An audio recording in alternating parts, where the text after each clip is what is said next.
은퇴 후의 삶, 여러분은 얼마나 구체적으로 그려보셨나요? 직장에 다닐 때는 월급이 꼬박꼬박 들어오고 카드값도 자동이체로 빠져나가고 월세나 대출이자도 별 생각 없이 낼 수 있었죠. 하지만 그 돈줄이 끊기는 순간 우리의 일상은 아주 조용하게 그러나 급격하게 무너지기 시작합니다. 오늘은 대기업 부장으로 30년을 일한 58세 남성 김성훈 씨의 이야기를 통해 은퇴 리스크가 얼마나 현실적으로 그리고 얼마나 은밀하게 찾아오는지를 이야기해 보려 합니다. 김성훈 씨는 흔히 말하는 성공한 직장인이었습니다. 대기업 인사부 부장으로 20년 넘게 근속했고 연봉은 1억을 넘었습니다. 아이들 모두 대학을 졸업했고 아내는 전업주부로 가정을 꾸렸습니다.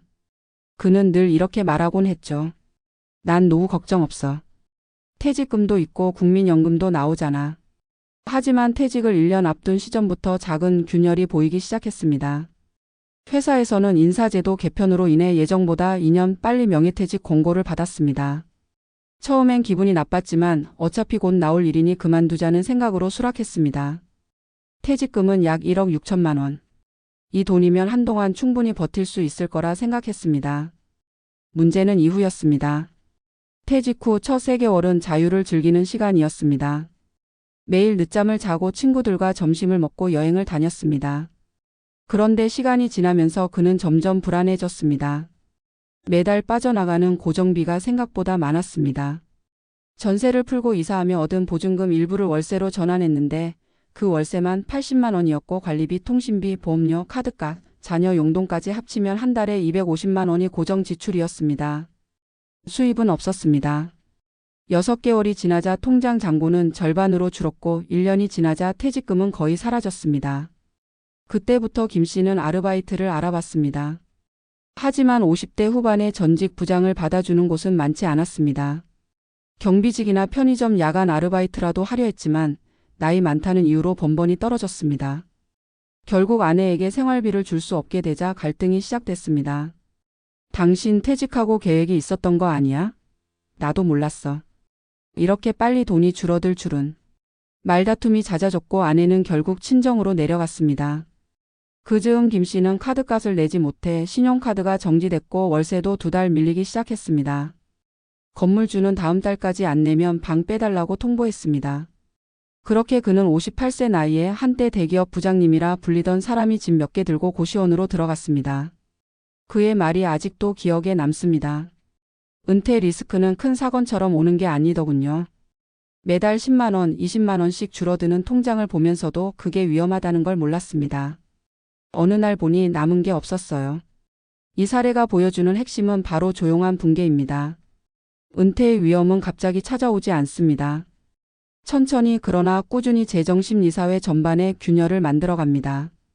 재정적으로는 현금 흐름이 끊기는 순간 지출 구조를 조정하지 않으면 순식간에 자산이 고갈됩니다. 심리적으로는 나는 아직 쓸모 있는 사람이다라는 자존감이 무너지고 사회적으로는 직장이라는 관계망이 사라지면서 고립이 찾아옵니다. 많은 은퇴자들이 이렇게 말합니다. 퇴직금을 받아보니 금세 줄더라. 그 이유는 단순합니다. 퇴직 후에도 현역 시절의 소비 습관을 유지하기 때문입니다. 퇴근 후 회식 자리에 쓰던 비용, 가족 외식, 자동차 유지비, 보험료 등은 그대로인데 수입이 0원이 되면 그건 곧바로 마이너스 인생의 시작입니다. 그렇다면 어떻게 해야 할까요? 첫째, 은퇴 후의 현금 흐름을 반드시 설계해야 합니다. 퇴직금은 자산이지 수입이 아닙니다. 수입이 없는 상태에서 자산을 지출로 전환하면 그건 단순한 소모입니다. 매달 들어오는 돈이 없으면 심리적 불안이 폭발적으로 커집니다. 배당금, 연금, 임대소득, 아르바이트 등 작은 금액이라도 고정 수입을 만들어야 합니다. 둘째, 생활비의 구조를 다시 짜야 합니다. 퇴직 후엔 최소한의 고정비로도 생활이 가능하도록 주거비를 줄이는 게 핵심입니다. 월세를 내야 하는 상황이라면 지역을 바꾸거나 면적을 줄여야 합니다. 교통이나 편의시설보다 지속 가능한 비용 구조가 더 중요합니다. 셋째, 심리적 루틴을 다시 세워야 합니다. 직장은 단지 돈을 버는 곳이 아니라 사람을 만나고 자신을 확인하는 공간이었습니다. 그 루틴이 사라지면 공허감과 우울감이 덮쳐옵니다. 하루 일정 속에 작은 일이라도 해야 합니다. 동네 산책, 봉사활동, 동호회 또는 단기 프로젝트라도 좋습니다. 행동이 이어져야 생각이 멈추지 않습니다. 마지막으로 은퇴 후에는 체면보다 현실을 선택해야 합니다. 김성훈 씨가 가장 후회한 건 이 부분이었습니다. 처음엔 경비나 알바 자리를 제안받았을 때 자존심 때문에 거절했어요. 그게 실수였죠. 지금 생각하면 그때 뭐라도 했으면 이렇게는 안 됐을 겁니다. 은퇴 후의 자존심은 소득을 대신해 주지 않습니다. 오늘 이야기를 정리하자면 은퇴 리스크는 폭풍처럼 오지 않습니다. 물이 새는 집처럼 아주 작은 틈으로 스며듭니다. 처음엔 아무렇지 않아 보이지만 어느 날 벽이 무너지는 순간이 찾아옵니다. 그때는 이미 늦습니다. 지금이 바로 그 틈을 막아야 할 시간입니다. 은퇴는 끝이 아니라 새로운 생의 설계의 시작입니다. 통장 잔고를 늘리는 것보다 흐름을 만드는 것이 중요합니다. 돈의 흐름, 인간관계의 흐름, 시간의 흐름. 그 세 가지가 멈추는 순간 인생도 멈춥니다. 그리고 그것이 바로 우리가 경계해야 할 진짜 은퇴 리스크입니다. 은퇴 리스크라는 단어는 겉으로 보기엔 낯설지만 실제로는 우리 곁에 가장 가까이 있는 위험이다. 그것은 경제적 파탄처럼 한순간에 터지는 사건이 아니라 소리 없이 진행되는 균열이다. 퇴직 후 삶의 구조가 무너지는 과정은 대부분 갑자기가 아니라 조용히 찾아온다. 김성훈 씨의 사례처럼 연봉 1억을 받던 사람도 사회적으로 인정받던 사람도 그 흐름을 제대로 읽지 못하면 똑같은 함정에 빠진다. 이 지점에서 우리가 주목해야 할 것은 돈보다 속도다. 돈은 빠르게 사라지지만 그 사라짐을 인식하는 우리의 감각은 언제나 느리다. 퇴직을 앞둔 사람들의 가장 큰 착각은 은퇴 후에도 지금처럼 살 수 있을 것이라는 자기 확신이다.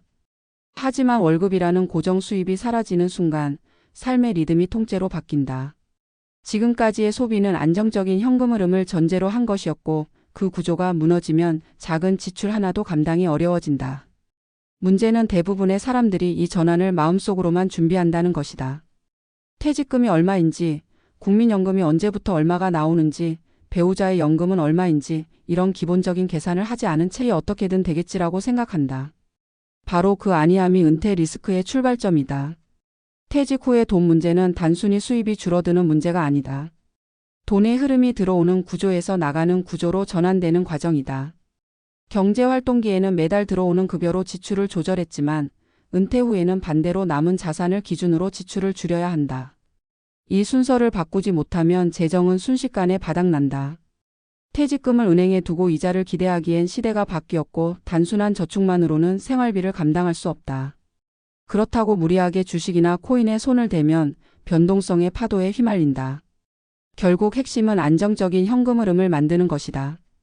배당주, 채권, 임대수익, 국민연금, 개인연금 그리고 일부는 소액의 부업까지. 퇴직 이후의 돈은 크기보다 지속성이 중요하다.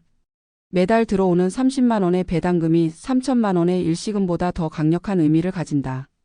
그 30만 원은 생활의 리듬을 유지하게 하고 자신이 아직 사회와 연결되어 있다는 감각을 준다. 그러나 이런 흐름을 만들기 위해서는 최소 5년, 길게는 10년의 사전 준비가 필요하다. 은퇴가 다가올수록 수익률보다 지속 가능한 구조를 우선시해야 한다. 김성훈 씨의 사례에서 또 하나 주목할 부분은 심리적 리스크다. 은퇴 후 가장 먼저 무너지는 것은 통장보다 마음이다.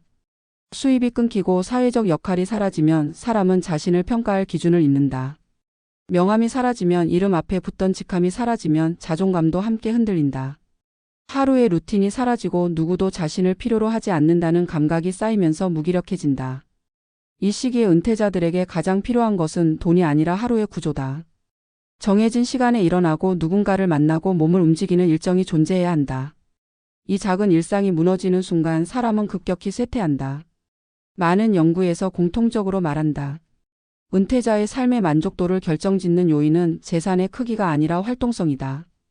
돈이 많아도 아무것도 하지 않으면 불행해지고 돈이 조금 부족해도 사회적 관계를 유지하는 사람은 심리적으로 안정적이다. 결국 퇴직 후의 성공은 돈의 문제 이전의 태도의 문제다. 현실을 인정하고 자존심을 내려놓고 새로운 질서 속에 자신을 재배치하는 태도. 그것이 김성훈 씨가 끝내 배우지 못했던 부분이었다. 그는 자신이 대기업 부장 출신이라는 과거에 매달렸고 지금의 자신을 받아들이지 못했다. 사회는 이미 그가 어떤 회사에서 일했는지를 묻지 않는다. 그를 평가하는 기준은 오직 지금의 활동성과 적응력이다. 또 하나 간과하기 쉬운 리스크는 관계의 단절이다. 퇴직 전에는 가족, 동료, 후배, 거래처 등 다양한 인간관계가 존재했다. 하지만 퇴직 후에는 하루아침에 그 연결이 끊긴다. 가족과의 관계도 미묘하게 변한다.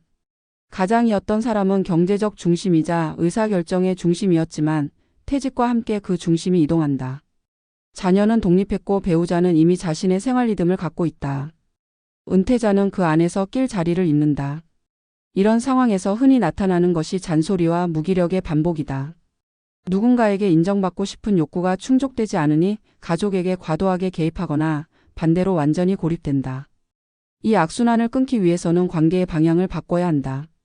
가족에게 의존하거나 과거 동료에게 매달리기보다 새로운 관계를 만들어야 한다. 지역 커뮤니티, 자원봉사, 소규모 협동조합, 동호회 등은 단순한 여가활동이 아니라 심리적 안전망이다. 이런 네트워크가 있는 사람은 위기에 빠졌을 때 다시 일어설 힘을 얻는다. 인간은 본능적으로 연결되어야 안정감을 느낀다. 관계의 단절은 결국 심리적 고립을 낳고 그 고립이 다시 재정적 무능으로 이어진다. 결국 은퇴 리스크는 돈, 마음, 관계 이 세 가지가 동시에 무너질 때 폭발한다.